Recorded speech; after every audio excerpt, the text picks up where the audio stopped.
Watawat na sagisag ng kasarinlang ipinaglaban ang ibinigayway ng Philippine Coast Guard sa BRP Teresa Magbanwa.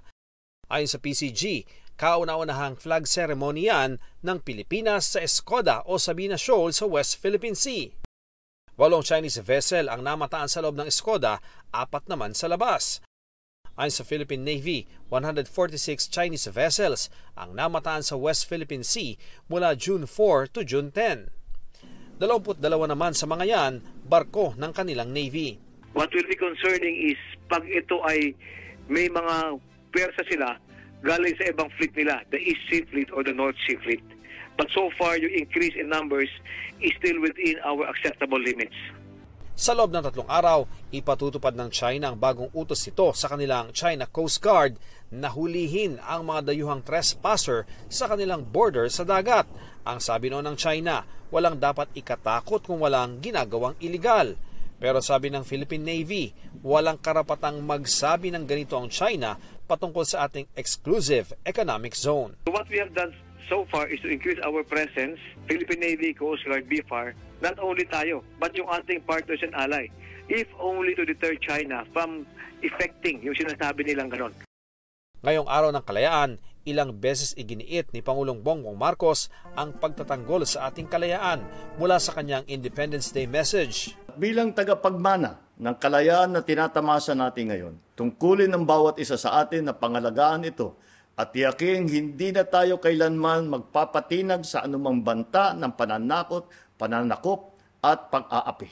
Hanggang sa Vandunur sa Malacanang. Safeguard what our forefathers have fought and died for so that we may carry on our sacrosanct mandate to protect our country and to defend everything that is rightly ours from those who will try to cross these lines.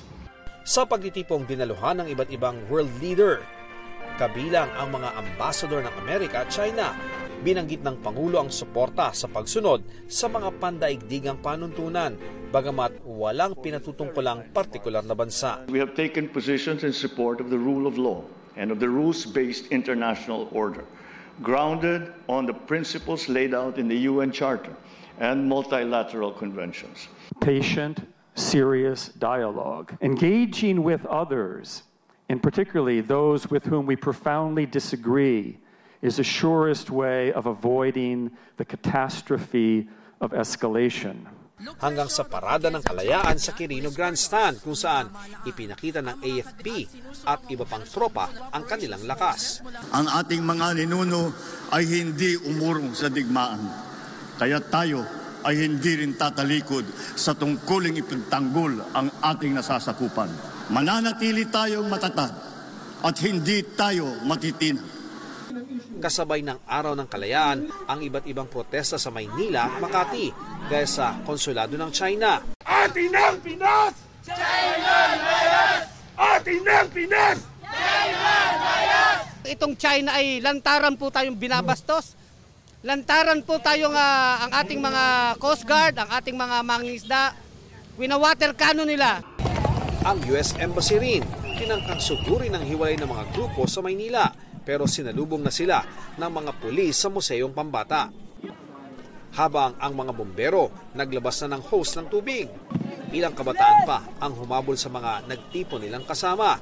Dumaan sa Center Island kaya di napigil ng mga pulis. Tulad ng isang ito na hinawakan ng isang pulis pero nakahulagpos.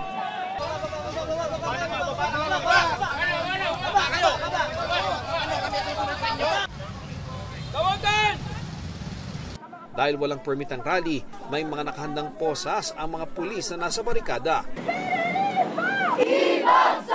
Pero di natinag ang protesta laban sa umano'y panghihimasok ng Amerika sa Pilipinas at sa paglalagay ng mga pasilidad sa mga military base sa bansa. Na plano nilang iitindig sa mga estratehikong rehiyon sa buong bayan, isang napakadelikadong banta sa ating seguridad.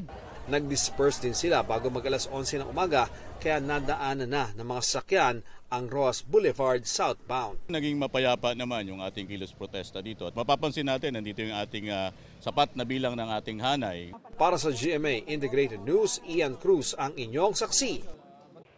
Mga kapuso, sama-sama tayong maging saksi. Mag-subscribe sa GMA Integrated News sa YouTube at para sa mga kapuso abroad, samahan niyo kami sa GMA Pinoy TV at sa www.gmanews.tv.